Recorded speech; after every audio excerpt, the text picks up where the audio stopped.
解放のニカバーチ。 니카로 변한 루피와 보니의 심장 소리에 조이보이를 부르며 다시 일어나는 거대 철거인.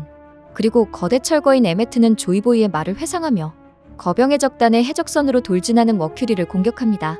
그리고 시간은 26년 전 펑크 해저드로 바뀌는데 과거 클로버 박사는 베가펑크에게 사라진 공백의 100년 연구를 함께 해달라고 부탁한 뒤 이 세계에는 방치하기에는 너무 깊은 어둠이 있다며 연구하면 할수록 다른 분야의 지식도 반드시 필요해진다고 말하죠.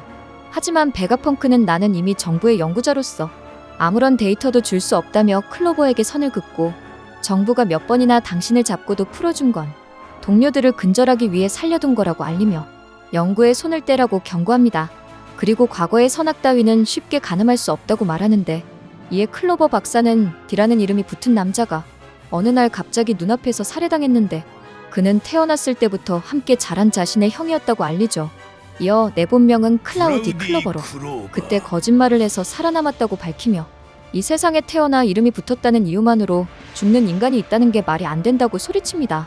그리고 클로버는 아무도 모르게 사라져가는 역사가 있다고 말하지만 베가펑크는 협력은 하지 않겠다며 지금 이야기는 잊어달라고 하고 자리를 떠나는데 이에 클로버는 난 반드시 풀어내 보이겠다며 과거로부터 목소리가 들려온다고 말합니다.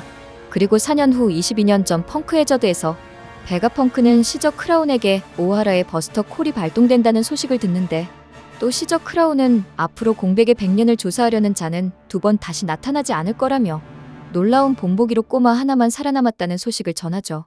이 말을 들은 베가펑크는 오하라로 향해 클로버를 애도하고 탈출할 시간 정도는 있었을 텐데 이 대량의 문헌을 후세에 남기기 위해 다들 죽은 거냐며 도대체 어느 괴짜가 죽음을 각오해서까지 당신들의 연구를 잊냐며 오열합니다. 이후 장면은 다시 현재의 에그헤드로 전환되고 베가펑크는 과거로부터 목소리가 들려온다고 누군가 말했었다고 알리며 역사는 승자들의 말로 이어지는 법이라 깊은 바닷속에 가라앉은 패배자들의 목소리는 지극히 적지만 허나 수많은 희생 끝에 찾아낼 수 있었던 사실을 지금 세계에 전하겠다고 말합니다. 한편 나스주로의 습격을 받은 연구층 일행에게 조로는 얼른 도망가라고 말하는데 하지만 릴리스는 이대로 갈 수 없다 전하고 이에 조로는 또 저 할배가 공격해 올 거라고 말합니다. 조로의 말에 릴리스는 그래서 안 된다는 거라며 이 배는 1km를 날 수 있는 가속 장치가 달려야 하고 그 장치 때문에 도달 속도가 조금이라도 늦어진다면 계산상 배는 바다에 닿지 못하고 대파할 거라고 전하는데 그 순간 아틀라스가 등장해 릴리스를 기절시킵니다. 이 와중에 에그헤드 해안에서는 거대 철거인 에메트와 워큐리가 대치하고 해군들은 무슨 일이 벌어지고 있는지 당황하는데 에메트를 본 루피는 거대 로봇이라며 흥분하고 이에 에메트는 조이보이를 다시 만나 기쁘다며 루피에게 먼저 가라고 말합니다. 이어 너의 적은 내 적이라며 또 너를 위해 싸울 수 있어 기쁘다고 말하는데 루피는 말할 수 있는 거였냐며 놀라고 에메트는 조이보이가 위험하니 자신이 지키겠다 하죠. 이에 워큐리는 이 녀석을 산산조각 내지 않는 한 베가펑크의 연설은 끝나지 않을 거라고 말하는데 이렇게 에메트가 오로 성들을 막는 동안 루피 일행과 거병의 적단은 출항합니다. 이러한 상황에 브로기는 저거 나군이냐고 묻는데 이에 루피는 잘 모르겠지만 그래도 지킨다고 말했다고 전하며 조이보이라는 녀석이 누군지 궁금해하죠. 하지만 루피의 말에 브로기는 아무 소리도 들리지 않았다며 의아해하고 이렇게 탈출이 시작되자 해군은 거병 해적단의 해적선을 공격하는데 그 와중 베가펑크는 역사는 더 다양한 각도에서 볼 필요가 있다며 조금만 더 시간이 있었으면 좋았겠지만 이제는 더는 막을 수 없는 자들이 움직이기 시작했다고 알립니다. 그 순간 주피터가 에메트에게 돌진하고 이에 에메트는 막아보지만 낡고 녹슬어 쉽지 않았는데 이를 본 세터는 900년 전의 무기라며 그대로 먹어 치우라고 지시합니다. 이후 세터는 거병의 적단 해적선으로 뛰어들어 쿠마와 보니를 부르는데 연구층에서 아틀라스는 장애물은 자신이 맡겠다며 릴리스를 부탁하고 밀짚 모자 일행을 쫓아오는 나스주로를 막으러 향하죠.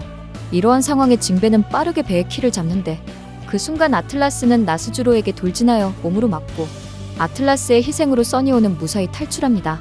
이렇게 써니오는 하늘에서 떨어지는데 이를 본 나스주로는 아틀라스를 공격하고 추격하려 했지만 아틀라스는 자폭하여 나스주로의 발을 묶고 이처럼 밀짚 모자 해적단이 탈출하는 동안 베가펑크는 25년 전 해적 골디로저가 마침내 누구도 해내지 못한 세계 일주를 달성했다고 알리죠.